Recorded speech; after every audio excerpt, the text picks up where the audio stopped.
You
are now tuned in to the Lineman Lounge, the world's thickest sports podcast, with your hosts, Mike and Evo.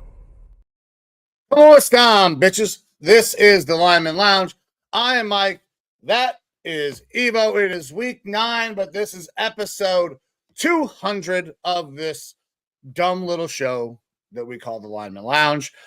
Started out with me sitting behind a microphone, yelling at things I didn't like, and along the way, I picked up this handsome-looking son of a bitch with the silky smooth voice, my guy Evo, and I'm forever grateful for you, man. I've had a great time. 200 down. We got probably at least 200 more to go, especially if we keep clipping them off at 2 a fucking week. But my guy, how you doing? Welcome in. Thank you for all the things that you have done and the things that we will continue to work on and grow together, my man. Evo, how you doing? I'm doing good, brother. I'm doing good. Trying to not shit my pants because it's November. It's chili season. Cooking chili for a future chili cook-off.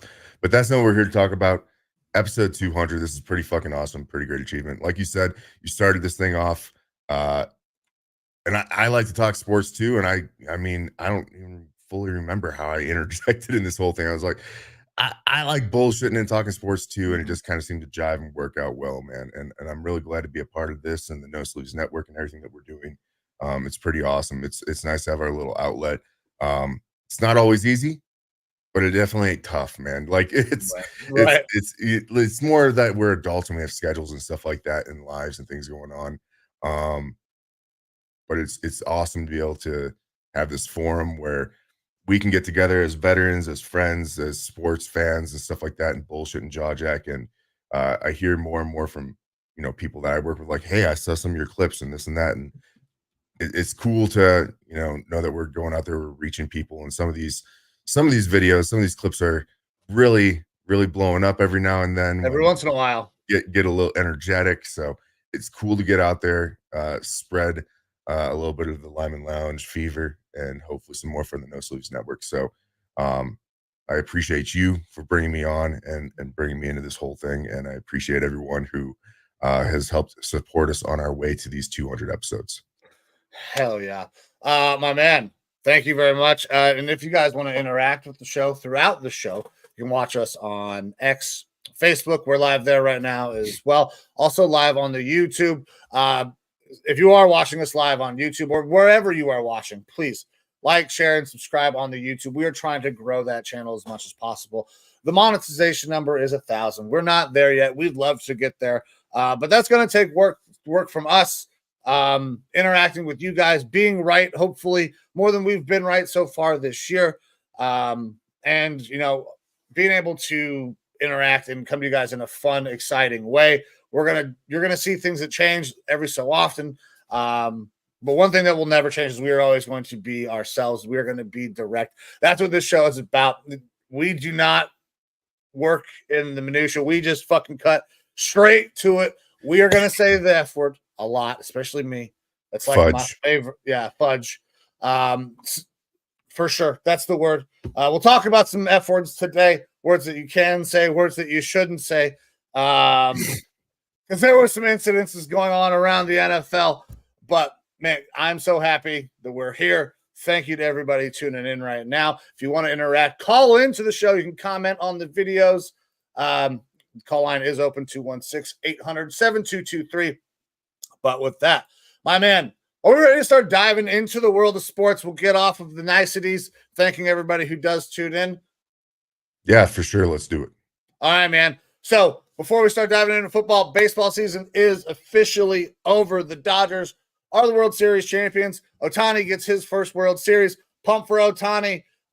It sucks for Aaron Judge. Amber likes Aaron Judge, but we are definitely a Yankee hater household. We fucking hate the Yankees with a burning passion. And I'm super, super glad they lost in kind of embarrassing fashion.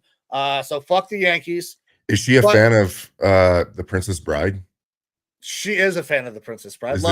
Is it like, looks like Andre the Giant's younger brother? Anybody want a peanut? Just gigantic and ugly as fuck. Yeah. Oh, man. Yes, she does like that movie, but she just likes Judge. She is impressed how good he is at baseball. She is a huge baseball fan, and she likes the fact that he's a good player. Hates the fact that he plays for the Yankees. But he was able to stay there once he got drafted there. So, but yeah, I'm pumped the Yankees lost. I don't care that the Dodgers won. I'm just happy that the Yankees lost. The legend of Ohtani grows. Aaron Judge still trying to find that high water mark. Ohtani's already a Hall of Famer based on this, probably. Aaron Judge, I mean, we're still a little ways away, I think, on Aaron Judge, even though he's prolific in his time right now. Yeah, I mean, don't get me wrong, Judge is good, but he's only good in the regular season, so does it really matter? Like, is Dak Prescott getting into the Hall of Fame at this point? Absolutely not. Kirk Cousins? No. Like, good regular season records doesn't really matter.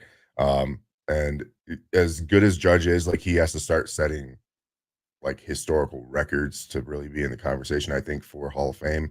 Or he's gonna have to start winning. He's gonna have to start winning a lot of World Series. Yeah, absolutely.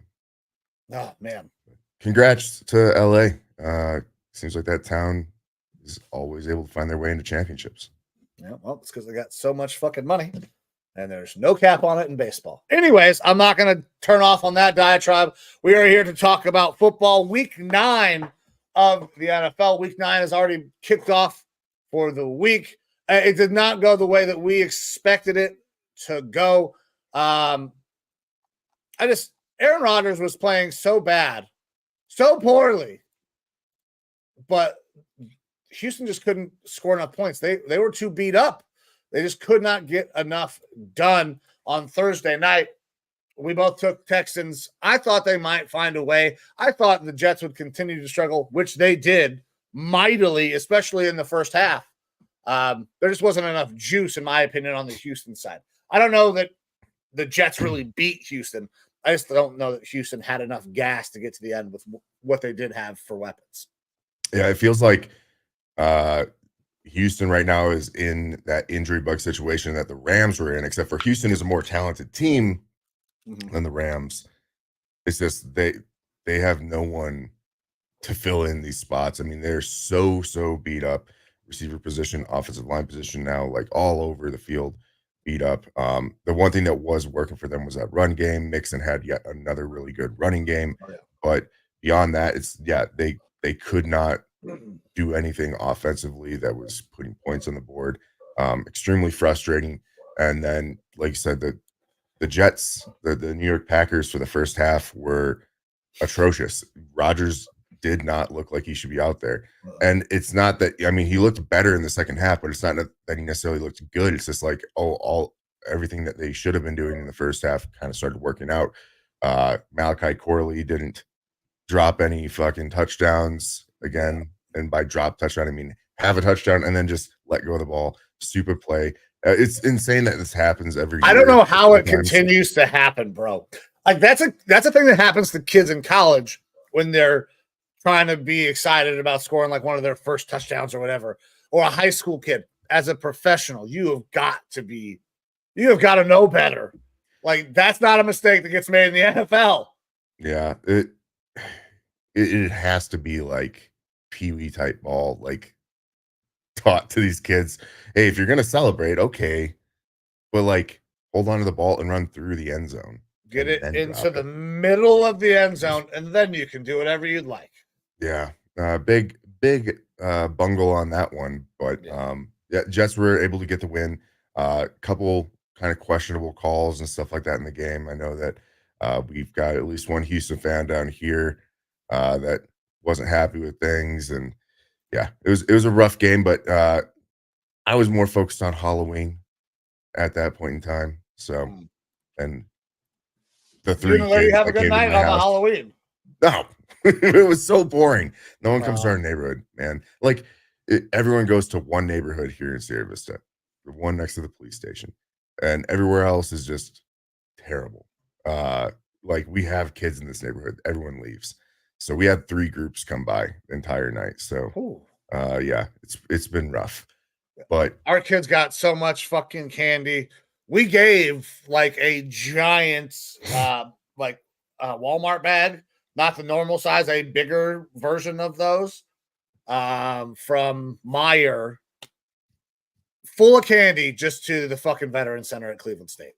We had so much, and they still had a box full of candy.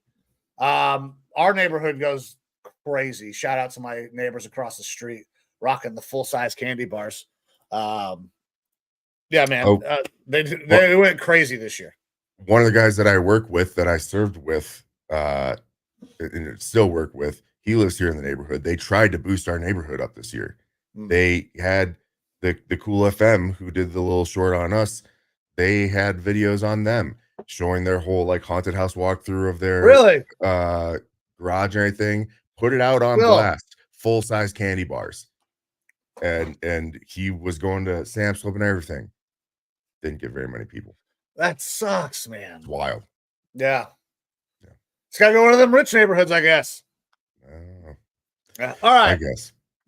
Well, let's not change the topic of today's show.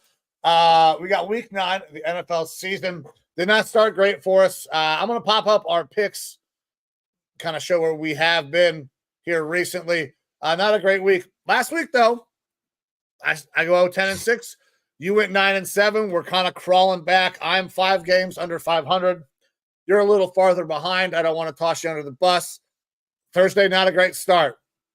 We got, 14 more games or 13 games this week? 13, I think, because we got 2 teams on bye. So 14, because there's only 2 teams. There were 4 teams on bye. Yep, you're right. All right. So we gotta make a comeback here for the rest of the week. Let's see if we can go strong. I could be back to 500 this week with a banger week. I'm back to 500. So I'm ready, brother. Are you ready to start diving into these games? Yeah, I'm ready to go. Let's fucking do it. Let's fucking do this. Go ahead, brother. Fudging do it. All right. So starting off the week, again, we go off FanDuel. We're going to be going with the Patriots and the Tennessee Titans being played in Tennessee. The line currently is Tennessee -3.5 at -102 odds and -120 to give the points to the Patriots. Drake May is going to be starting this one. He cleared concussion protocol. And Mason Rudolph is going to be starting for the Titans. Where you got this game, Mike? I mean, this is not a great game by any means. I don't know that it's going to make a difference.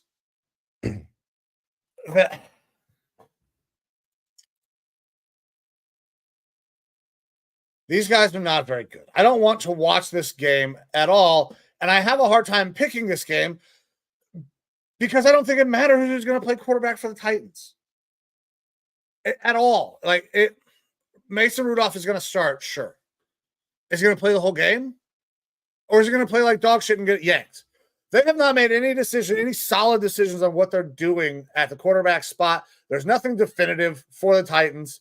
Drake May, we know, is the future. Drake May is back. It's so simple to say the Patriots +3. But the Patriots are really fucking bad. I am struggling with this game.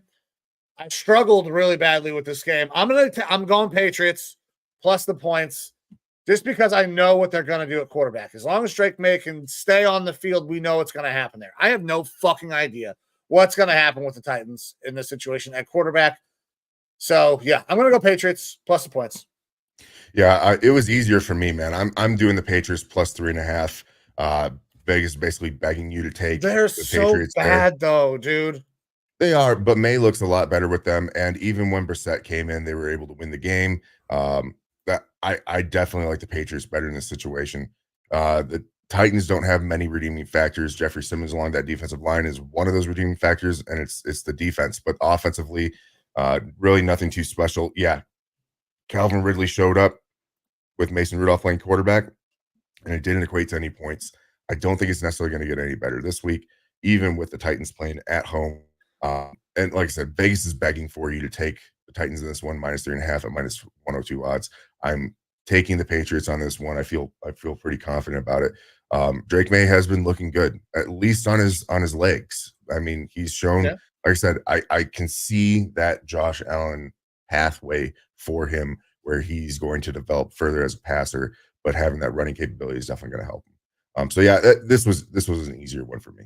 All right. Next up, Saints at the Panthers. Panthers are the underdogs at home, +7.5 points for -118 odds, -104 odds to take the points away from the Saints. Bryce Young starting again, I believe. Yeah, I really thought they were gonna end up starting Andy Dalton, but it does appear Bryce Young will get the start. Andy said that, you know what, it felt like he was ready to go. But we'll see. I don't expect that they're going to be able to turn the wheel back over to Bryce. But do I think that they're good enough to stay close in this game against a Saints team that is absolutely fucking reeling? Yeah, I do. Like, we thought, I knew, where I should say, that the Panthers were fucking awful. I thought the Saints maybe a little bit better, especially the way they started the season. Well, we learned that was a fucking fugazi. The Saints are shit. We know the Panthers are shit. 7 points is a lot of points. It's a big spread for two really dog shit teams. I'm going to take the Panthers plus the points. That it's so many points for two teams that suck. So that's where I'm going to go. I wish Andy Dalton was playing. It would for sure make it easier to take it this way. But they both stink. So I'm going Panthers plus the points. Yeah, for this one, for me, it is the point spread here. 7 and a hook. I'm going to be taking that for the Panthers. Saints, the whole beginning of the season thing is over. It's not the same team. The Panthers are getting a little bit of a boost there. Jonathan Brooks expected to be back, first time playing the NFL this week. If they play him, because he practiced in full all week, if he plays, starts more, him mixing in with Chuba Hubbard, that could provide a little bit of a boost there. Again, that offensive line, I know that you aren't a huge fan of the offensive line, but they are a top half of the league offensive line right now, statistically, especially in the run game. And so that's what they need to lean into. Chuba Hubbard, Jonathan Brooks, take the ball out of Bryce Young's hands, give it to the running backs, and those run games tend to slow the game down a little bit. That means lower scoring, and 7.5 points. I'll take 7.5 points in a lower scoring game. Panthers for me as well. All right. All right, next up, we have the Denver Broncos going into Baltimore. Baltimore is favored minus 9.5 points at minus 105 odds, and the Broncos plus 9.5 at minus 115 odds. Where are you going, Mike? There's a lot of points. A lot of points. Ravens drop a game last week. I know their fans don't think they should have lost. Pundits don't think they should have lost. But they did. They dropped 4 for sure interceptions against Jameis Winston and the Browns. That hurts. They lose. Jameis Winston is a better quarterback than old check down Charlie, Bo Nix in Denver. I don't think that the Ravens continue to drop picks this week. That offense has been playing much, much better. We know the Broncos defense is very good. Derrick Henry had a down week. I'm expecting real kind of a big bounce back out of the Ravens here. This is a lot of fucking points to give up, but I am going to drop the 9.5. I don't expect that we're going to see a Ravens team that comes out flat. They didn't expect to lose last week.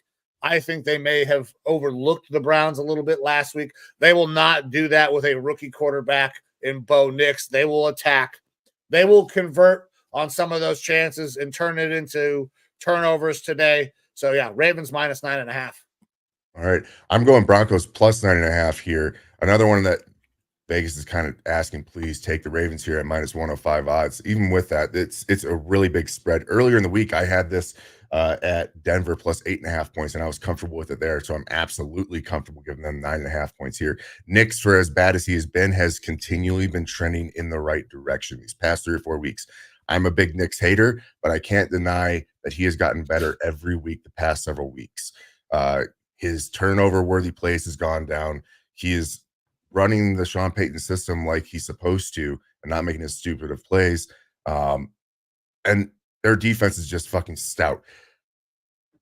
The defense for the Ravens, on the other hand, not so good, especially against the pass. 30th ranked pass defense. It's people are still thinking, and myself included, like, oh, this Ravens defense is always good. Well, they're not terrible, but they also aren't that great. And they did get carved up by the league leader in passing last week, Jameis Winston. So, yeah, but 1 week isn't gonna completely kill them. But they haven't been fantastic all year. Jaden Daniels, and they've gone against multiple quarterbacks who are good. Bo Nix doesn't need to be great for this one. They can have a solid running game with that dual threat running back system in Denver. Nix just has to run the offense and keep it relatively close, because this is a 2-score game at 9.5 points. So I'll take the Broncos plus the points in this one. All right. Listen, 9.5 is a fucking lot. I don't like dropping 9.5, especially for the Ravens, but I gotta think they have to bounce back. They're going to be around all year. I don't know that the Broncos will be. All righty. Next up, Raiders go into Cincinnati, play the Bengals. Bengals are favored minus 7.5 points at minus 110 odds. Raiders get the points for the same odds. Believe Gardner Minshew's still rolling out there. Zamir White or Alexander Madison, don't know who the really true running back is for this team anymore. A lot of things just aren't going good for the Raiders. Bengals, on the other hand, their defense again started to look cooked. So the week that we give them props, basically, they start to look shit again. The offense is still good, but I don't know. Where are you going in this one, Mike? I don't like the Bengals at all. I like the Raiders less. I think that's the way I feel about this. I like the Raiders a lot less because they can't run the ball at all.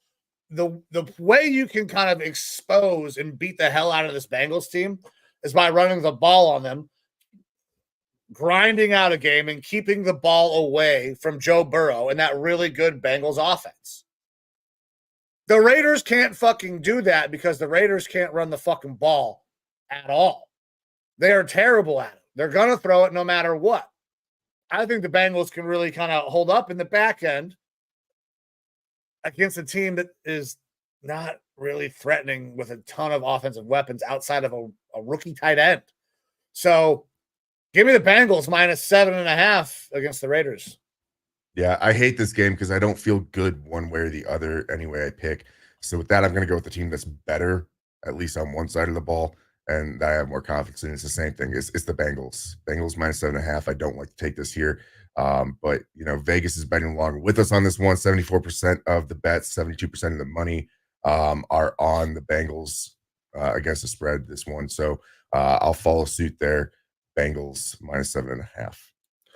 All right. Man, that's 3 out of the first 4 that we agree on. That very, very rarely happens.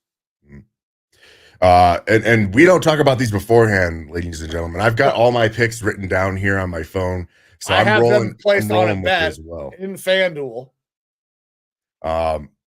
Next up, though, big one for you. Chargers going into Cleveland. Chargers favored minus 1.5 at minus 110 odds, or you can get 110 odds to give the points to your Brownies. Jameis Winston in there. You're feeling pretty good about your win last week. Are you still feeling good about this game? Oh, yeah. Oh, yeah. The same offensive line is rolling back out there. Jedrick Wills was back at practice this week. Jedrick Wills has been the starting left tackle. Jedrick Wills is not starting in this game. DeJuan Jones has done enough to prove that he can start at left tackle for at least another week. We'll see how it goes. Tough fucking matchup this week for sure. We'll see how that goes. But yes, I am absolutely confident in this team. I could not be more confident. I am Jameis Winston levels of confident, unwavering faith, ultimate belief. I think that we are going to absolutely stomp the Chargers today. Not only do I think we will, I'm taking the points because I'm going to get them, but I think we win this thing outright. There's an energy that's starting to kind of tick up. We saw this last year as well. Now, no disrespect to the Chargers. This is a very good team. They're well coached. They run the ball well. But we went up against a team last week, coached by a Harbaugh, that plays good defense and runs the ball well, or is supposed to play good defense and runs the ball well. We found a way to get it done. I think we can do that again this week. Jerry Jeudy is about to have a fucking go-off game. Cedric Tillman, I think, will continue to be a nice piece. And Jameis Winston, we know, is going to push the ball down the field. He'll make a mistake today. He will not continue to, hit defenders right in the hands and not get picked. A mistake will happen. But I think our defense is good enough to absolutely get this shit done. Browns plus the points, but I like the Browns money line all day here as well. All righty. Look, hey, Cedric told me you bring him up again. I know, talked to a big fan of him. I think he could be this year's Nico Collins when it comes to like fantasy and whatnot. He's shown up really good these past couple games. And it's wild having someone who can pass him the ball and what he can do with that. That being said, I'm taking the Chargers minus the 1.5 on this one, not just because you're taking the Browns, but because Jameis Winston, like, he had a bunch of turnovers that weren't intercepted last week. I think that is part of the Jameis Winston experiment. Like, you are going to have a lot of good with a lot of bad. And it's how can you mitigate that, or can he have a game where he mitigates that to an extent? Chargers are a really good team as far as their ability to run the ball, control the game script. Harbaugh does have a better defense than his brother right now. And I don't think anyone is going to be sleeping on what your Browns offense can do.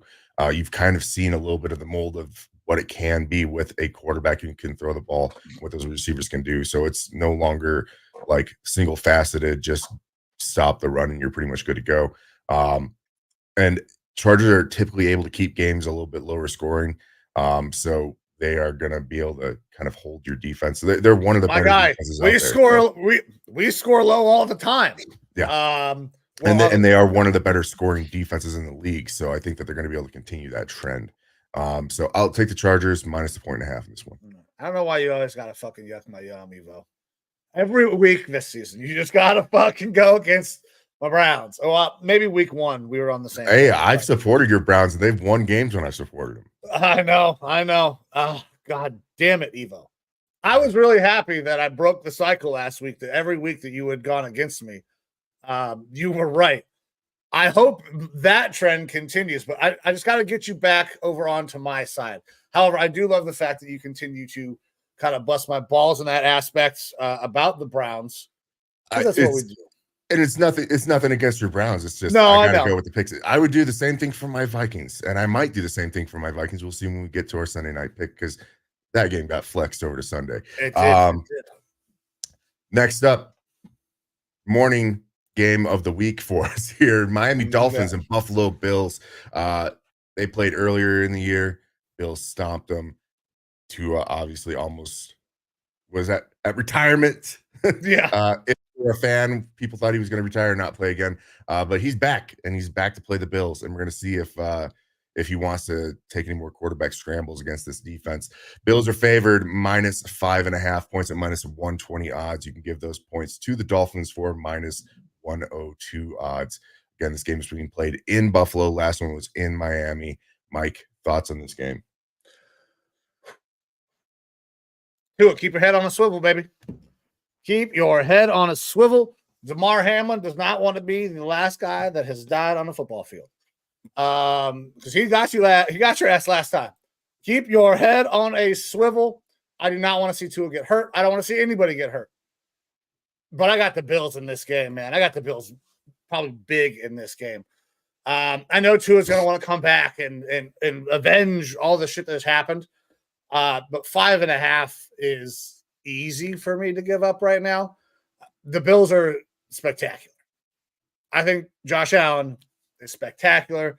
I think he will continue to be really good today against a Miami defense that is kind of meh, in my opinion. They don't excite me all that much in really any facet. So I got Bills minus 5.5. But I do hope that Tua comes out unscathed. Everything goes well, even though I'll make a joke. Yeah, look, this is a bit of an interesting one. The Dolphins typically do not go up to Buffalo and play that well. This game kind of helps them a little bit because it's earlier on in the year. Yes, it is November 3rd, so it's not as cold as it could be. It's not a snow game and everything, but they typically don't go up there and play super well. And the Buffalo Bills are rolling right now. They had their number earlier on in the year, and we saw some really good stuff from Buffalo last week. I absolutely expect Buffalo to win this game, but I'm going to take Miami plus the points. They have Tua back for the second week in a row. They're going to start to get a little bit more offensive stuff figured out. Look, by the second half of that game, Tua looked a lot more comfortable. Things started to click a little bit more with the Dolphins. I think that's going to continue to roll into this week. Dolphins are at a point right now where it's like make or break. You have to do something if you want to have any chance to compete for the rest of the season. And Tua is the answer to that. He's what makes the entire offense work, whether it's Ashane, Waddle, or Tyreek Hill. I think Tyreek Hill might be a good candidate for an anytime touchdown today as well, if you're looking at throwing up a parlay together for that. I'm a big anytime touchdown parlay guy today, by the way, when we get to our Lineman Lounge parlays. But I expect Buffalo to win this game. I expect Miami to hang it a bit closer because of the matchup. And I could be seeing an over in this one right now, over under 49.5. I think this could be higher scoring. The defenses might not show up as much. It might be way more offensive spectacle in this one. So I'm going to take Miami plus the points here. Don't feel fantastic because I do feel good about the Buffalo Bills and their ability to win this game. But I think it might be closer than we expect. Also, I'm going against a little bit of a trend that I had. Vegas is asking you to take the Dolphins this one, and I am. So, all right, here we go. So you're going away from the odds, bucking the trend right here. There's a little bit of a gut play. A little bit of a gut play. All right. Next up, we have the Dallas Cowboys going into Atlanta to play the Falcons.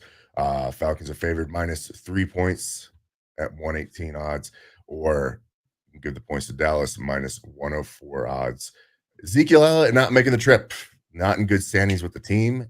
Shucks. It wouldn't be surprised, I guess, if they cut him here pretty soon. Well, they should have cut him a while ago. They shouldn't have fucking signed him. Yes. Dude. You're probably going to get the same production from him that you will from Dalvin Cook now that he's elevated. The only production difference is pass blocking. Who's the Darren Sproles little motherfucker they got? Dowdle. Oh, Deuce Vaughn. Deuce Vaughn. Yeah. Where the hell is? Give me some Deuce. Give me something that looks even remotely explosive out of that backfield, regardless of what fucking size it is. I don't care. The Dallas offense is abysmal outside of CD Lamb. They are not going to be able to run the ball again. I mean, it might actually help them that they didn't bring Zeke. That way you don't have to worry about giving the corpse of Ezekiel Elliott fucking carries. That might actually help their run game. They're bad. They're really bad at football right now. I think the Falcons -3. But as part of my Lineman Lounge parlay, I do have a good day for CeeDee Lamb because that is their only fucking offense. It will continue to be their only offense until something happens with that run game. Maybe they'll play some Deuce Vaughn. I doubt it. They'll probably play Rico Dowdle. I don't even know if Deuce Vaughn's still on that team. There is no explosivity out of the backfield whatsoever, though. So Falcons -3. All righty. I think I'm going to have to go the same route. Vegas is asking you to take the Cowboys here. I think it's because they know Cowboys fans are somewhat gullible in this one. Falcons offense should just kind of be able to roll over this defense right now. Kirk Cousins, minor storyline here, going up against his former defensive coordinator, who he did not get along with. I don't know that Kirk Cousins is necessarily that vengeful type of guy. Like, I don't know that he's got that dog in him to go like, oh, I'm going to show up Mike Zimmer. Apparently, Kirk is fucking... Yeah, Mike Zimmer has that in him, but he doesn't have the players or the wherewithal to pressure Kirk like he should. If anyone knows how to fuck with Kirk, though, it is Mike Zimmer. So that makes that a little bit scarier. The problem is they don't have the defenders to do it. So it'll Kirk be Cousins interesting. Is writing up a diss track right now for Mike Zimmer in the fucking tunnel, bro. What are you talking about? Sure. Either way, Bijan Robinson has slowly but surely been coming on more and more. Take his over on the yards today if you are wanting to bet on that.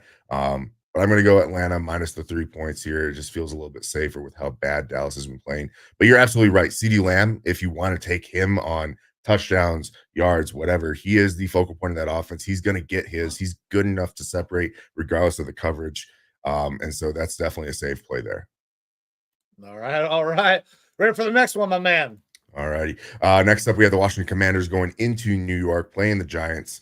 Giants are the underdogs at home, plus 3.5 points at -105 odds. You can drop the points for the Commanders at -115 odds. Danny Dimes going out there. A lot of talk this week about how Danny Dimes has gotten such a large leash. Look, he's looked better this year. He's not looked good at all. But Jaden Daniels, injured still, expected to start despite that oblique issue. Where are you going in this one, Mike? The Commanders are a better team in all three phases of the game at this point. I understand the Giants' defense. Their defensive front is pretty damn good. But the Commanders' defense is playing better than was expected of them. The offense is obviously spectacular. The running game is dynamic. Terry McLaurin is proving that he deserves a big wide receiver contract because he's got somebody that can get him the fucking ball. I talked about it last week. I'm super pumped for Terry McLaurin. They are going to absolutely stomp the Giants. The conversation about how long this leash is getting for Danny Dimes, that's for a reason. At some point, they're going to have to yank that leash back. That conversation has been started nationally for a reason. They are going to have to yank the leash. Danny Dimes, if he plays bad, will not probably even be in there the entire game. You don't have these storylines. This shit doesn't just randomly pop up for no fucking reason. I'm an energy guy. I think when you can see the writing on the wall, it's not an accident. Most shit is not coincidence.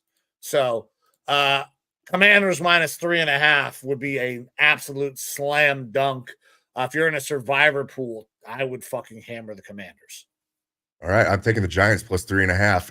Slam dunk for me. Tyrone Tracy, baby, number one running back.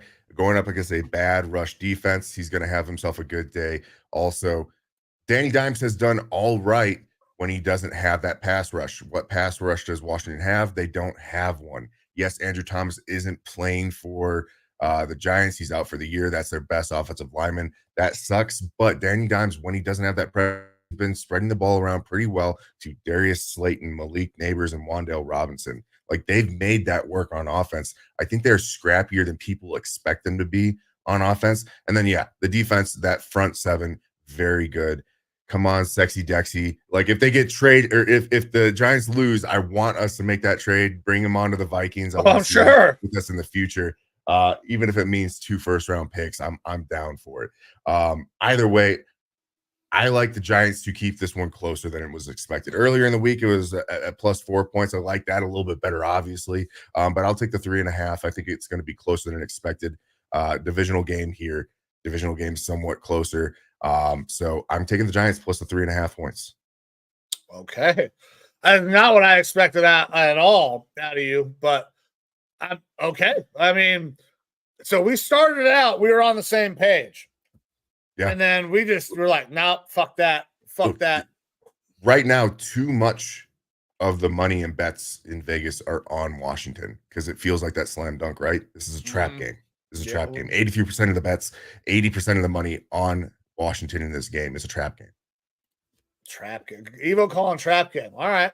That was our last game of the morning, though, correct? Yes, I believe so. All right, guys. So last game of the morning, our morning slate. We started off on the same page, did not finish there. We're both going Patriots plus 3.5, Panthers plus 7.5. I'm going Ravens minus 9.5. You're going Broncos plus 9.5. Both went with the Bengals minus the 7.5. I'm on my Browns. Of course I am. You are going Chargers. I'm going Bills minus 5.5. You got Dolphins plus 5.5. Both on the Falcons minus the 3.5. And then our biggest disagreement probably so far, I think the Commanders minus 3.5 is an absolute fucking slam dunk. And you're obviously taking the points. And your guy, Tyrone Tracy, you think he might be, is he going to lead them to a win today? I mean, I would hope so, except for he's sitting on my fantasy bench. Goose not happy that he dropped Tyrone Tracy and I picked him up. I was like, you fucking dummy. Playing Goose is big dumb dummy. Yeah, big stupid dummy. But yeah, so we can get into our afternoon slate of games here. As a reminder, again, 2 teams on bye, Steelers and 49ers. You won't be seeing them, so a little bit smaller slate here in the afternoon. But we'll start off with the Bears. Evo, if you don't mind, if If I interject here, my man. Absolutely. That's our morning slate. And everybody who is tuned in, thank you very much. If you're going to tune in later, now, whenever, we would love if you guys would pop on over to our YouTube page. Like, share, and subscribe that page with your friends, with whoever, because it would be vitally important. We are trying to get to that 1,000 subscriber mark. We need your help to do that. We're going to try to continue to give you guys good content, hopefully some things that you enjoy. If you want to interact with us anywhere down below and let us know what you'd like to see, we can probably implement some of those things. The call line is open, 216-800-7223. If you don't like what we're saying, call in. We can have an argument. We're not above that. We're both military veterans who kind of thrive off of getting into arguments. So, shit talk is our love language, man. Hell yeah, it is, baby. That and dark humor. Now, with that, let's go ahead and pop into the afternoon games. You were talking about, we got Bears heading down to Arizona, taking on the Cardinals. Bears, the dogs down there, plus 1.5 points. Cardinals, minus 1.5. You got Bears, minus 110. 110 on the other way as well. Evo, my man. I'm going to take it over from here. I'm going to take it from you so I can get your picks first. Where are you at on this game? Yeah, so look, I need a big week from Kyler. We actually saw some Marvin Harrison Jr. action last week. And I'm hoping this game gets a little bit higher scoring than people expect right now, over under 44.5 points. Bears defense, though, is really good. Cardinals have not been playing good against people who are like non-divisional opponents, at least win-wise. I'm taking the Bears plus the points here. I don't expect a ton from the Bears offense necessarily, but I think the Bears defense is pretty solid. I think that this will be enough for them to pull out ahead. I think they might win outright here in Arizona, which will be pretty embarrassing. Um, but yeah, I'm hoping for a big day from this Cardinals team. I want to be wrong for my fantasy team. James Conner and Kyler really both need to go off. Taking the Bears plus 1.5 though. All right, Bears plus 1.5 for my man. I'm actually going to go the same way. So looking at this game, this is a kind of classic trap game for the Cardinals and for Kyler Murray. Kyler Murray always succumbs to these games. He comes off a big win. Everybody's kind of doubting him, dogging him for his video game play. And you know what? Comes out, got a big win last week. He always drops one. It feels like that consistency of winning, of high performances, has never really been there with Kyler. And I feel like that's probably coming this week. This Bears team, very good, if not for some crazy things happening on the defensive side of the ball. And a Hail Mary, they win last week against a really good Commanders team. This Bears team is very good. I expect them to win this game. I really Tyreek do. Stevenson not starting this week. He is not starting. Yeah, he should have been benched. Part of the punishment. Absolutely should be part of the punishment. I think they win this game outright, but since we're picking against the spread, I will absolutely take the points. Bears plus 1.5 for me and for you. I feel good there. Feel good. This next game, I'm not so sure. We got the Jaguars traveling up, to Philadelphia, taking on the Eagles. 7.5 point spread here. Eagles minus 7.5 at even money odds. Vegas wants you to take that bet. They want you to think you can get more money out of it. Jags plus 7.5 at minus 122. Evo, are you taking the bait? Where are you at on this game? Yeah, I'm taking the bait. Jags are selling players off. They traded their left tackle to my Vikings this last week. They're at that point where like they have been playing their past several games scrappy, right? They've kept things closer than they should have, but they aren't very good this year. They're 2-6. They know where this season is heading. Etienne probably on the table as a trade option as well. Gotta be. And it makes sense for them to lose this one so that way they can offload more options. Look, Christian Kirk, apparently the deal was done to send Christian Kirk to the Steelers before he broke his collarbone. Suck at Pittsburgh. So, like, this team is ready to sell assets off. The players know that. I don't think that you're going to get a couple of them here and there that might be like playing for their next team, but I don't think we're going to see any sort of a big spike. Philly, on the other hand, again, very, very offensive heavy. Jalen Hurts has been, I believe, in his past 2 games, has 5 rushing touchdowns or something like that. Yeah. Between them, AJ and Devonta Smith, Saquon, like there's too much on offense here. Yeah, Vegas is begging you to take this one. I am going to go ahead and take the bait, minus 7.5 points for Philly, being played in Philadelphia as well. Like I like this for the Eagles. I don't like 7.5 points, but I'm going to drop the points because I think that this could kind of be a big blowout. Yeah, so I don't like 7.5 either, but I did the same thing. The odds got me. I was like, man, you know what? I'm going to take the even money. Even money is, everybody thinks it's fun. Even money games kind of suck because Vegas knows what they're doing. They're trying to get you to take this thing. We've kind of alluded to it all show. They're trying to get you to bet this. But for all the reasons that you said, the Eagles should, I think, stomp in this game. The Jags are selling people off. They already sold the starting left tackle. Travis Etienne is on the block for sure. If not even just because Tank Bigsby looks like he could be the guy going forward. Don't worry about paying Etienne. He's getting close to the end of his contract anyways. So this team is not going to do anything this year. They're not playing for a playoff appearance. They are in sell mode. There's no reason to make this look good other than the fact that it's an NFL game. Nobody likes getting blown out. But this feels like it could absolutely be a blowout game. The Eagles are getting better. 30-10 type game. Yeah, like fucking 3-score type game. And the Jags are easily susceptible to that. So Eagles minus 7.5 for me as well. I will take the bait, Vegas, but I think that you baited. I think they're baiting for no reason here. I think the Jags are done. This is a bait where it's like, let's add an easy one into people's parlays that's, make them feel like they're good, and they're going to throw bigger money on it because it's going to change the number. There's a couple of those games. There's a couple of those games out there. Yeah, for sure. All right, next up, we got the Rams going into Seattle. Rams are favored minus 1.5 at minus 110 odds. You can give those points to Seahawks for minus 110 odds as well. This one, I'm not even going to let you get into it. It's easy for me. I'm dropping the points to the Rams. Like, after what I saw last week, they're running the quick game super well in LA. Puka's back, hurt again, but he is playing. He bumped his knee.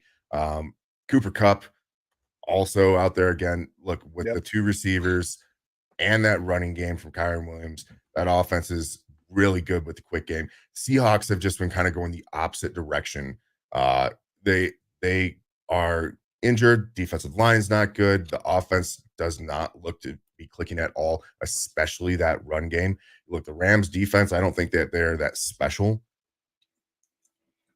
but they're going to be able to hold up against this Kenneth Walker, Zach Charbonnet rush offense that got 30 yards last week. If you are forcing the Seahawks into passing situations, it is not going super well for them right now. I'm dropping the points, 1.5 for the Rams. It just seems like two teams that are going in opposite directions right now. So I'm going to be taking the team that is winning games. Man, we're right there again. I 100% agree with you. The Rams are a far superior team. When they are healthy, they are getting healthy. That's huge for them. The Seahawks team is going to be middling all year. They're going to go up. They're going to go down. They're going to win games they shouldn't. They're going to lose games they shouldn't. This divisional matchup, I think the Rams have a chance to actually kind of maybe go and compete for this division, since we're seeing a little bit of a down year from the 49ers. With them healthy, Stafford balling, the receivers, I expect a big day from. Part of my Lineman Lounge parlay. So, yeah, I'm right there with you, man. Rams minus 1.5. It's super easy. The Rams could have been in a much better position, should have been, if not for the big time, kind of devastating injuries. They still have a chance to maybe work their way back to a division title because their division has been down, or at the very least a wild card spot. I think they're going to make a push for that. All the conversations about Cooper Kupp possibly being traded, those are now gone. Nobody is thinking that they're going to call the Rams right now and be able to get Cooper Kupp for anything, because everybody's getting healthy. Everybody's getting back. They see how good this team can actually be when they have everybody. So there is no reason there's no reason the Rams shouldn't win this game. And in my opinion, kind of by a lot. Because 1.5, I think that's just because the Seahawks are the home. But that's the only reason it's not a little bit bigger of a point spread, is the Seahawks being at home, because the Rams are a way, way better team. But with that, let's move into the next game to a team who I think is the best team in football, taking on a team that has a pretty good record, has been coached very well and won games with their backup. We got the Lions heading up to Lambeau, taking on the Packers. Afternoon game. Lions right now favored minus 2.5 at minus 115 odds. Packers plus 2.5 minus 105 odds. Evo, where you at? 100% on the Lions in this one, minus the 2.5 points. This is going to be a nasty game. Weather up there is not supposed to be good. I believe we're looking at rain. One of these teams has two backs that can run the ball really well and doesn't need to rely on their quarterback. The other one is the Packers. The Packers are throwing Jordan Love out there despite the groin injury. They have run the ball well too. Don't get me wrong. The Packers have run the ball well. They run it better with Malik. They have done better with Malik being out there at quarterback. I think that this is exactly the type of game that the Detroit Lions are set up for, though. Very, very heavy run predicated game. Their defense gets helped out because the passing game isn't going to be as prolific if it is bad weather. So Lions for me in this one, I would be taking this closer to 4.5 points for the Lions as well. I think the Packers are good, but I don't think they're anywhere near as good as the Lions in this one. I think the Lions are going to go in there with an attitude that they want to beat the Packers in Green Bay again. That kind of started off this whole chain of events where the Lions are now this team 2 years ago when they beat Aaron in his last game there in Lambeau. They're going to keep going in with that sort of energy.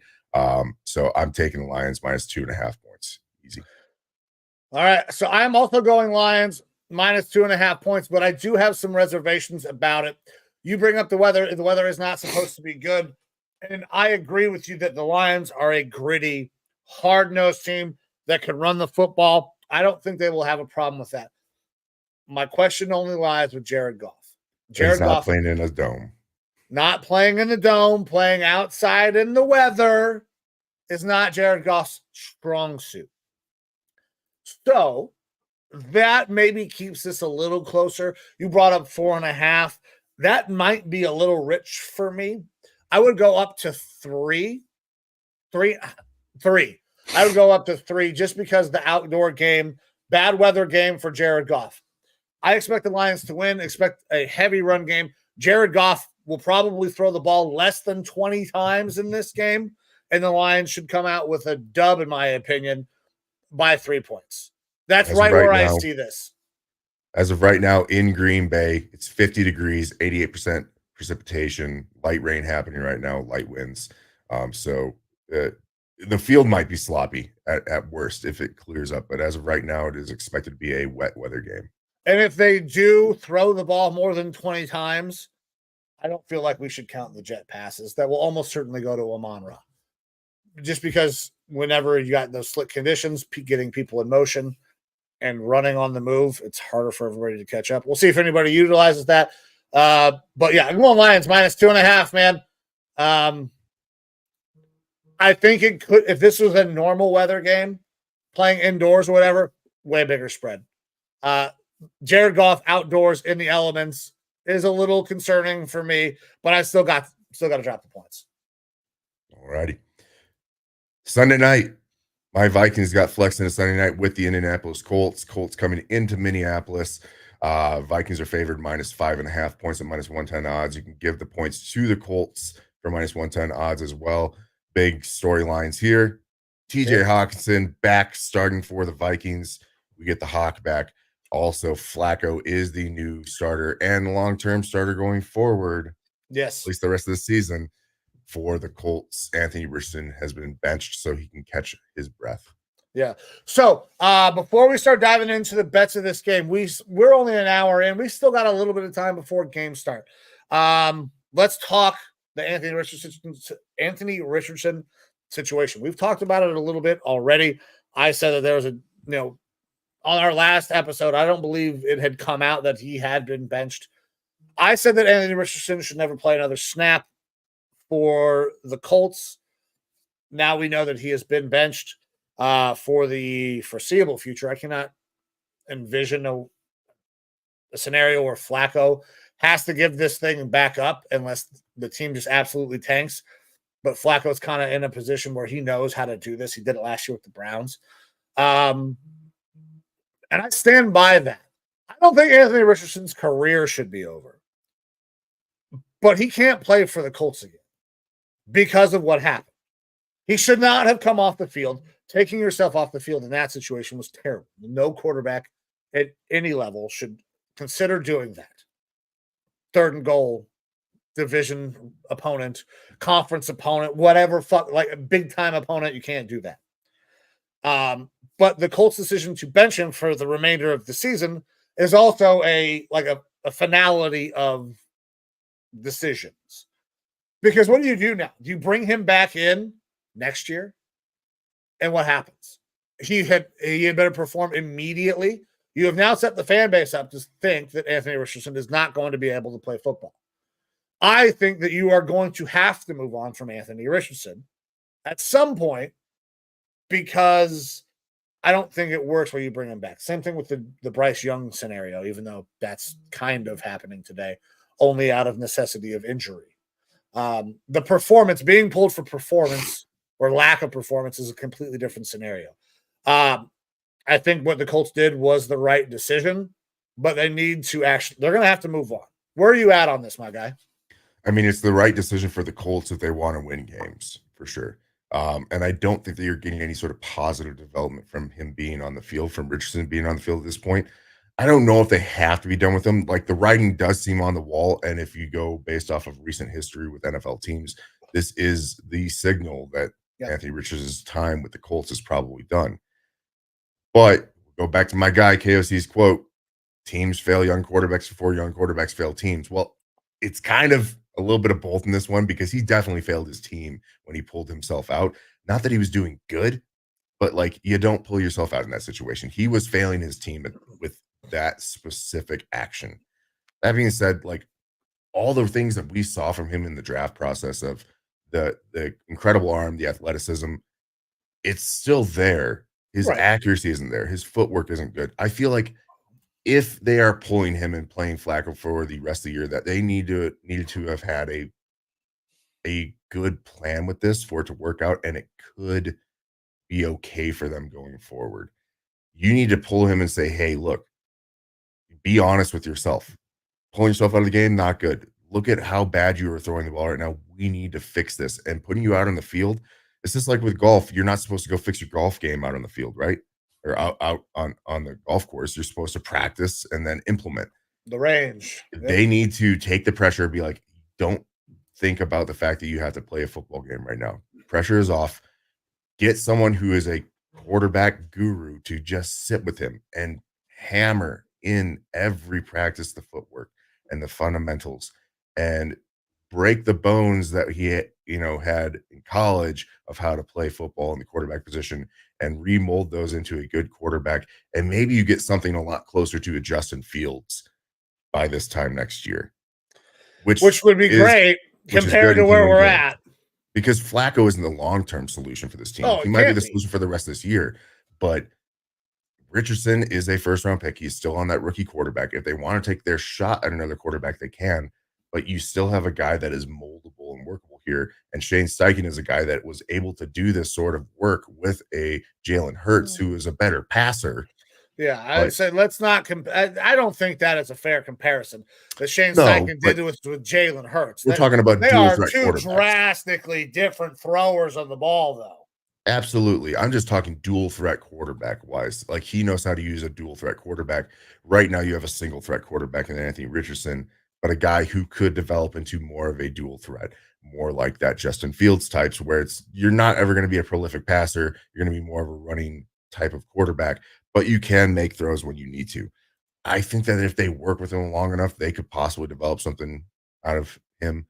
But it's definitely lower odds right now for sure. Well, and it's not worth the draft capital at this point either that they spent to get him. Even because if you mold him, I think at this point the best you're going to see is that Justin Fields type player. He will never get to that Lamar status, in my opinion. Like, I don't know that that's possible. So the draft capital doesn't justify what you're going to get. It would be, in my opinion, now I'm not saying Anthony Richardson's career should be over. I believe he should get another shot, but I don't believe that second shot should come with the Colts, because I don't think it's going to be fruitful for either of the parties. They spent a high first-round pick on this young man, and they are not going to get high first-round pick potential. No matter what happens, no matter how much the evolution is at this point, it does not appear that writing is on the wall. It doesn't seem like that is going to happen. So what they can do is cut their losses. They can trade him away, try to recoup some of the value that he will retain, and then you can reset and start over and go with another quarterback. Another team will have not spent nearly as much draft capital on this young man, and he will come in with a different set of expectations based on what was spent on him, and it can maybe take some of the pressure off and allow him to grow, because right now he's probably not getting traded for anything more than a fourth round pick based on potential. So it resets the Colts. They lose. It resets AR. He loses. And then the other team might lose as well. That is literally, in my opinion, like the best scenario, where somebody may figure it out and come out on top. And I think if they remarry AR and the Colts, he has to all of a sudden go from this guy who can't throw the ball at all to a spectacular player who leads them to this triumphant victory in a playoff game. It's got to be spectacular because right now it looks so bad. And in what is essentially his rookie season, he is benched. It's so tough to sell that. What's curious to me is I think, and obviously I'm no quarterback guru here, but I think that a majority of the issues are mechanical. And a lot of it is. Fixed. I mean, if you look at the way he throws, he's an arm thrower. He doesn't throw with his body. He gets really wide away from his base. But he's so athletic that he's only ever had to do that. Right. And that's why I think that if he's given the right situation, the right coaching, that I mean, I keep saying Justin Fields, but his potential might be better than that. He might be able to be a good passer. And look, this is the homer in me. He's got a howitzer of an arm. This is the homer in me. But the Vikings tried hard. There's reports that they tried hard to move up in that class to get Anthony Richardson. Kevin O'Connell wouldn't have signed off on that if he didn't think that there was a quarterback that he could work with and mold and make into a good passer, knowing that there was mechanical problems. Okay, like we took JJ there McCarthy are elements this year, there, yes, for sure. There are elements there, and then you can build on this guy. But let's not act like KOC is also not one of those guys that thinks he can fix everybody. Not that Anthony Richardson can't be fixed. They turned down Will Levis. The Vikings tried to draft Will Levis, and KOC vetoed it. So he obviously saw something there where it's like another guy that's got a hell of an arm talent, and he said, no, I can't work with this guy. Well, and that's where you get into the Shane Steichen conversation. You can't compare AR and Hurts. Hurts is a exceptional throw of the ball and his accuracy. That's where he kind of thrives and does not necessarily have great arm strength and all of that. They are like polar opposite throwers of the ball. So I don't know if Steichen maybe is the right guy to get what you need out of an AR-15. Like I said, I'm not trying to compare Jalen Hurts and AR. It's just the dual threat that he knows how to do a dual threat system. That was all I was saying. You're right. I think that given the right situation, if you are able to fix those mechanics with Richardson, you might be able to get something out of him. But you're right as far as if they're going to move on from his value, probably is at that 4th round value. There it is. Don't get me wrong. The odds of him becoming the next Trey Lance are extremely high. That's where we're at with them. Yeah. And part of it is me still thinking back to that draft class and how much I was excited by the physical talent that he had to think that there might still be something there. But it has been atrocious. It has been absolutely terrible in Indianapolis. So benching him was the right move for this year, for sure. Have to. And I'm firmly on the thing. Deserves a second chance. Don't think that second chance should happen in Indy. I think it's got to happen somewhere else because the mounting pressure becomes almost insurmountable. It is a very real thing. Ask any quarterback who's ever played in the fucking New York market. When you have that amount of pressure, it becomes really fucking hard to deal with. And there's a shitload of pressure on AR-15 right now. Yep, for sure. But he won't have to be worrying about that unless there's an injury to Flacco or something like that, or they're getting absolutely blown out and want to put him back out on the field. And I don't know if that's going to happen tonight. It ain't. Plus 5.5 points at minus 110 odds, and the Vikings are minus 5.5 at 110 odds. I'll let you talk first. Okay. We'll see where you want to go with this one. This Colts team is far superior with Joe Flacco on the field. We just went on a massive diatribe about Anthony Richardson. Listen, there are elements there. I think it is entirely possible that he could eventually become serviceable in some way, form, or fashion because he is a spectacular athlete. Spectacular fucking athlete. He's just not there yet. Joe Flacco on the field changes the way that this Colts team plays. Now, they got guys coming back from injury, still a little bit banged up. You guys have been a little down recently. This powerhouse team has maybe you struggled a little bit recently. I know you won't maybe say that. You've had some tough games, though. I mean, lost 2 games in 5 games. days. We duked it out, and it came down to a field goal with the Lions, and then, no pressure versus the Rams on a short week. It's been 2 losses. I don't know how you call it anything else than 2 down games. 2 down, back to back. You guys are bouncing back, though, man. Like, let's just. I'm not gonna try to sell it too much more. You guys, I expect to bounce back. The Flacco and the Colts are better. Well, the Colts are better with Flacco. I should say it that way. The Colts are way better with Flacco. But I think you guys are still a very, very good team. Flores will attack a little bit. I think this week, Flacco, not bad against pressure by any means, but I just don't see a lot of damage being done by their skill guys against your defense. I just don't see it. Downs maybe in the middle a little bit, but I'm gonna go with your Vikings. I'm rocking with the Vikings minus 5.5. I think it was the right decision to bench AR, bring in Flacco. They are better, but I think you guys are an overall better team. So I'm going Vikings minus 5.5. And look, I like my Vikings too. I like them to win, but I am taking the Colts plus 5.5 points here. So Colts right now are, where are we at? They're 4-4. Yep. Do you know of those 4 losses in total, how many points they've lost by? I can tell you actually pretty fucking quickly. Point differential right now for the year is plus 3 points for the Colts. 2, 8, 11, 14. In those 4 losses, they lost by a combined 14 points. 14 points. They play everyone fucking close.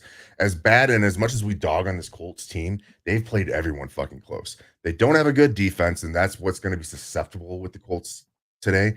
But the offense with Flacco works a lot better. Jonathan Taylor looks better with Flacco out there, which is weird because you would think Jonathan Taylor and AR that you could get a Lamar and Derrick Henry type of situation. But they're not running that type of scheme. Right. So Jonathan Taylor is going to look better because Flacco is playing. The receivers are going to look better because Flacco is playing. Pittman, Downs, those guys are all going to look better. And the Vikings defense has shown to be susceptible against those receiving options, right? Their rush defenses have been pretty damn good. And that'll probably continue. But the Colts are going to get theirs. They're going to be able to put up some points. They're going to be able to put up some yards on this defense unless this new, we had a little bit of a longer break in between Thursday night and now Sunday night. Mm-hmm. So maybe Flores has figured some more stuff out. The big thing for the Vikings is that we got Hockenson back. He is great in the intermediary. We lose our left tackle, bring in a new left tackle. Apparently he's going to be starting. We'll see how that works out. Either way, KOC has said we're moving to much more of a quick game offense. We've had slow or just long developing plays up to this point in the season, and it's starting to not work as well. We're going to move to more of the quick game. What KOC just played McVay. McVay was his old boss. He learned a lot from him, I'm sure. McVay moved to a very, very heavy quick game offense because that offensive line was struggling. They're going to move to a little bit more of a quick game. He's going to take a note out of his book, do a little bit more quick game. Hawkinson's big for that intermediary, and he's big on the quick game. That's going to help Sam Darnold out tremendously. This is the first time that Sam Darnold will basically have a full complement offense out there for him, minus his left tackle. You're going to have Addison, JJ, Hawkinson, Aaron Jones. You've got the full gambit. Let's see what this offense can do. I'm looking forward to seeing how we perform against this Colts defense, who isn't very good. Yeah. So that'll be fun. Keep selling me on Vikings minus 5.5. But I think the Colts are going to get theirs, and they play everyone close. So I'm taking the Colts plus 5.5 with the Vikes to win. Okay. All right. So your Vikings to win. Full complement. Colts play close. You and Torres, you guys got any side bets on this game? No side bets. I don't bet on my Vikings on the side. I don't feel good about it. Like I don't want to, Pete Rose. You don't want to sully the watching experience? No. I in general, especially this year, I don't like to bet on my Vikings because I just want it to be a pure game for me. Well, I've had to start betting on the Browns because watching the games fucking sucked until last week. All right. But with that, let's transition over into the Monday night game. We got the Tampa Bay Buccaneers traveling to Kansas City, taking on the Chiefs. Chiefs favored minus 9.5 at minus 110 odds. You get those minus 110 odds for the Bucs, plus 9.5 over under 45.5. Chiefs only undefeated left in the NFL. Bucs up and down season, really, really banged up team. But this is a lot of fucking points for the Chiefs to cover. Chiefs against the spread this year, pretty good. Historically, not great against the spread, especially in prime time. So, my guy, you dropping the points to the Chiefs? Or are you taking the Bucs and Baker to keep this thing close? Taking the Bucs plus the points. Look, the spreads that the Chiefs have won, they have been relatively short spreads. This is still a very large spread. Chiefs, very good defense. You got a very banged up offense for the Bucs. It's all the signs are there for this to go the Chiefs' way. But at what, 9.5, correct? 9.5, yeah. I'm giving that to the Bucs with Baker and his moxie in the run game, and you just gotta. I'm not worried about the Chiefs' offense putting up a ton of points. Can the Bucs put up points to stay within that 9.5 versus this Chiefs defense? I think that they can. I think that they can keep it close enough. I'm going to be taking the Bucs plus those points. And I am following suit, man. The Bucs team is hurt. The Chiefs team is good. The Chiefs defense is really fucking good. Baker historically has kind of performed meh against the Chiefs. The offense of the Chiefs is pretty good. 9.5 is so much points, though, man. I cannot see the Chiefs blowing anybody out yet. And there's some interesting storylines, but we'll talk about. I'm also going Bucs 9.5. Baker is a dog, keeps it close, I think. Moxie, all the things you want to talk about. But a huge fucking storyline about this game, not even necessarily this game, but just the Chiefs and the Kelce family. Jason Kelce walking down the road at a set, I believe, game day out there with Pat McAfee, went to kick some field goals. College kid decides he's going to come out of the woodwork, start yelling things. Hey, I want to get a picture. And somebody says that Travis, Jason's brother, is a 6-letter F word for dating Taylor Swift. Jason Kelce proceeds to grab the young man's phone, smash it onto the fucking ground, and ask the young man, who is the 6-letter F word now? In a video that has been released by now TMZ. So we're going to talk about this a little bit. We're both on the Bucs plus 9.5, but what a wild situation. A little football story, non-football story. I think Jason was 100% correct in what he did. I am totally down with taking the behavior that people use to piss you off and pissing them off even more. It's one of my favorite activities, honestly, because I can be kind of a prick. Acting the way somebody else acts to show them their fucking stupidity is so fun. So I'm on board with Jason destroying somebody's shit and then using that word to put the little punk bitch in his place. However, the 6-letter F word is not a word that we should be slinging around. It's not nice. It hurts people's feelings. It's not nice. It was used in a fashion in which we know what he was saying. That's where that conversation becomes hard, right?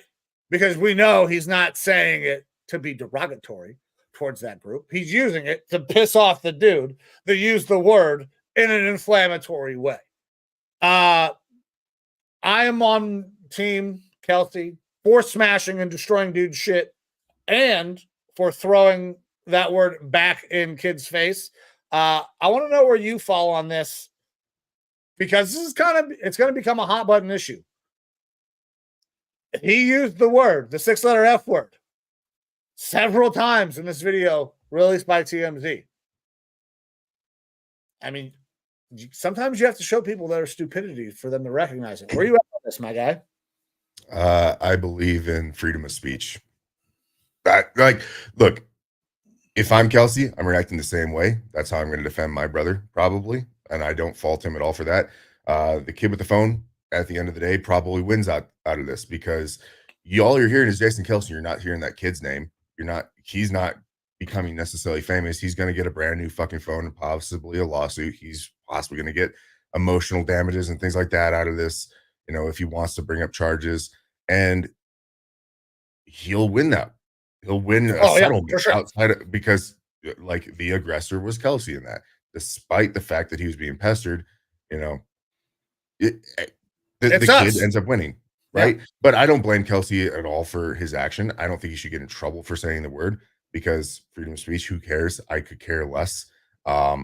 It's not being used in that sort of derogatory way towards that group. It was just being used in an inflammatory way to piss someone off. And at the end of the day, Kelsey's got all the money in the world from selling cereals and Campbell's soup and all beer. That. Good beer. Garage beer. Get one. So he doesn't really care. It just sucks that that's the way that the world works, is that Kelsey ultimately will lose some money, some social status, barely, with certain groups that he probably doesn't care about anyways, and their thoughts of him. But that's basically it. Like, unfortunately, if you're in the public space, you have to be Teflon, man. You have to let everything roll off. If he had turned around and said something to him and not smashed the phone, it probably wouldn't be getting the same sort of coverage, but it also would have been a lot better for him. I actually think that not the case. Now, maybe I'm wrong. Maybe this is just me, veteran brain, but without the outburst of anger and smashing the phone, then saying the word becomes you just being the same thing that he was. The outburst of anger kind of justifies why you're throwing this inflammatory word in the young man's face. No, now, I didn't. I'm saying Kelsey shouldn't have said the word. I'm saying he shouldn't have smashed the phone or said the word. If he turned around and he fucking told him off. No. We cannot live in this fucking world. And I know, listen, we want to be progressive on their show as the No Snooze Network, as a whole brand, but you cannot go around and say some shit like that to somebody's face about their family and not think that there's going to be repercussions happen. Like Mike Tyson said it. You can't, the internet and COVID made motherfuckers way too comfortable just saying whatever they wanted out in like any time.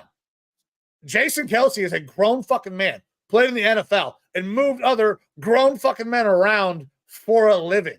He could beat the shit out of you. You're lucky that all you got was your phone smashed and called a dirty word several times. Like, the kid is super fucking lucky. So I won't entertain the idea that he shouldn't have done anything. No, you don't let people talk to you however the fuck you want to let people talk to you. Like, that's not okay either. So I'm totally cool with with violent little outburst. And it's lucky it didn't get worse. Now, if it did get worse and Jason didn't show some restraint, then we'd have a different conversation. But I believe there was an incredible amount of restraint shown, that all that happened was a phone smashing and some dirty words. That's, again, I'm in the same situation. I'm probably doing the same or worse to the kid, and that sort of thing. And I don't have a problem with what he did. But that being said, like, also, I'm big of the mindset of no one is going to, I'm not going to let someone control me more than I can control myself. So the whole thought process, like, for me, is he is a very public figure now, whether he wants to be or not. That is the space that he is in. And you have to be able to contain yourself if you want to uphold a certain image. I don't know if he fucking cares. He probably doesn't. He is not going to, he's going to come out with an apology, because he has to, for saying the word back to the kid. And that's probably going to be, he's like, I shouldn't have said that word back, but he deserved it, which is fine. Like I said, I don't think that I don't think he's I don't going to think he's lose too going much to from this, really. No, like monetarily, in my opinion. But I wish that we lived in a world where actions had consequences for people doing dumb stuff. But I mean, we do live in a world that actions has consequences. Kelsey's actions are going to have consequences for him, both positive and negative, and the actions and consequences for that kid are going to be minimal, and if anything, possibly positive. Beneficial, yeah. So that's the part that kind of sucks about it, is that it doesn't feel like there is a social justice to it as much as there will be a legal justice in some way, shape, or form. But like, if this is the space that Kelsey wants to be in, that's going to be a normal part of life, and he can't do this every time. Yeah, no, that's true. That's very, very true. And I'm not admonishing him at all. No, I understand. I'm saying, like, but it is. People are going to come at you. People are for sure going to come at you more and more. The more Travis is in his limelight, the more you are. Because Jason is not exactly hidden. He's fucking everywhere. He was there for game day. So it is like the main detractor of becoming well-known and famous, is that you're well-known and famous. Now everybody is up in your shit saying anything they want to you. And the public eye is not on them. The public eye is turned directly to you. And that sucks. But we got off on that. It would be great if Mama Kelsey put out a video and called the kid a 6-letter F word. Yep. I think that would be great. That would be, I mean. Because do you think that she gives a shit about her fucking social clout? I bet you there are 19 million Americans, by the way, if you don't know. That's how many veterans live in the United States of America right now, 19 million. That if Mama Kelsey came out with a video using that 6-letter F word, talking about the young man who was verbally assaulting her oldest son about her youngest son, you would get 19 million laughs. For sure. Not one doubt in my mind that there would be humor to be had there. Yeah, it sounds great to me. Me too. Oh, man. All right, producer Amber, clip this. We're going to tag Mama Kelsey. Tell her. All right, brother. That was the last game of the week, but we have some additional bets that we need to get into. We got some Lineman Lounge parlays. Yep. All right, so here's our bets for the week. Mike, your parlay. Cooper Kupp over 65.5 receiving yards. Are expecting him to continue having good games coming back from injury. CeeDee Lamb over 86.5 receiving yards. He's the only part of that offense, man, so he's got to get it. And then Josh Allen over 269.5 total yards. That's rushing and passing. Yeah, this is pretty. This was simple for me, man. Like going and looking at these games, Cooper Kupp coming back. We're expecting big things from this Rams team. We think they're going to keep progressing. Cooper Kupp is a dog. Puka Nacua kind of went off last week. I think we'll see that Cooper Kupp happen this week. CeeDee Lamb, like you said, he is their only damn offense. 86.5 is simple. And then Josh Allen, dog. 269.5 passing and rushing yards combined. Seemed really fucking low because I think Josh is right now the MVP of the league. So you put those three together, plus 584 odds. Not bad. I see you're going with some touchdowns today, my man. Let's talk through your games. Yeah, I went all anytime touchdowns. I was feeling good about these anytime touchdowns. So David Montgomery, anytime touchdown. It is going to be a wet game. He runs the ball by the goal line. He's been getting a lot of rushing touchdowns. I think anytime touchdown for David Montgomery is a solid hit. Jalen Hurts, with how many rushing touchdowns he's had recently, I expect that to continue today. And then Alvin Kamara, he has the number of the Panthers. Like, he has traditionally played very well against the Panthers rushing. I expect him to get another anytime touchdown. That gives you 433 odds. And if you feel a little frisky, want to add a little extra onto that, you can put a Kyren Williams anytime touchdown in there. That bumps your odds up to 707, which is what I did for my actual money bet on these anytime touchdowns. So a little lower odds than we've seen in some of our parlays, but we got to start hitting these. So I'm giving us one that I think that works. Yeah, one of these motherfuckers got to hit very soon. Some quick news before we decide to get out of here. Some inactives, big name inactives. Amari Cooper out. Curtis Samuel out. Buffalo, both receivers. Jonathan Brooks, we thought he's coming back inactive for today's game. Adam Thielen, also out in today's game. Man, there are a lot of dudes. Drake May, active. We knew that going in. Will Levis, we will not see him no matter what today. He is inactive with a shoulder. We are going to see Mason Rudolph for sure. Tajay Spears, also not active. Tony Pollard will be getting the majority of the carries there.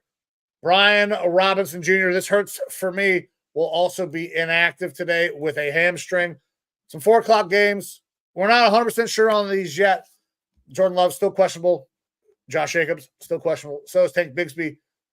Travis Etienne, Christian Kirk, Brian Thomas Jr., I do not expect him to play today. Puka Nacua, Dallas Goedert, Noah Fant, and DK Metcalf. So make some changes to your fantasy lineups. I know I have to do that now with Brian Robinson being declared out for today's game. Evo, big names that stand out there that can cause massive issues, problems for the things that you bet today. Any of them? I mean, the Jonathan Brooks takes maybe a little bit. I expected him to play since he practiced all week, but I just looked it up 56 minutes ago. They said they're going to have him make his debut next week in Germany versus the Giants. I think it kind of supports my pick in the Buffalo game with Amari Cooper being out. That hurts Keon Coleman a little bit. So it might make it a little bit closer for Miami. All right. I'm sticking with all my picks. Obviously, we're not changing it at this point. But some late news here on inactives, actives for today's game. With that, my man. You might as well throw those picks up again and show the people exactly what we got for this full slate. 100%. Let me go ahead and pop it up. So, wrapping up the day. Where the fuck did we leave off? I don't remember where we left off. We'll pick it up at the Commanders Giants because I knew we disagreed there. I went Commanders minus 3.5. You went Giants plus 3.5. Both on the Bears plus 1.5. Both on the Eagles minus 7.5. Both on the Rams minus 1.5. Both on the Lions minus 2.5. Only one disagreement in the afternoon game, and it's me taking your Vikings and you going the opposite way, taking Sexy Torres Shotguns Colts plus 5.5. Wrapping it up on Monday night, both of us taking the Bucks 9.5. Not as many disagreements there in the second half as we saw in the beginning portion of the show. Yeah. Look, it's week 9, man. We're going to start to really feel these teams out. Sometimes we'll have a trap game here or there.